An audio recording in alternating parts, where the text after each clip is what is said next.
how to change the camera date and time for the GoPro 9, 10, 11 and 12.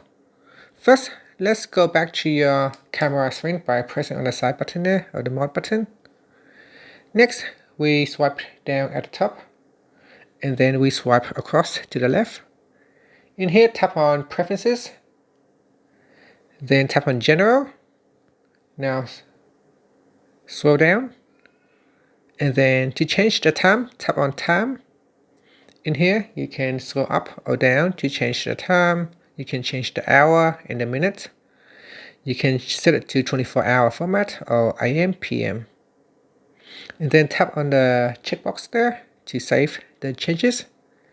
Next, to change the date, tap on the date option.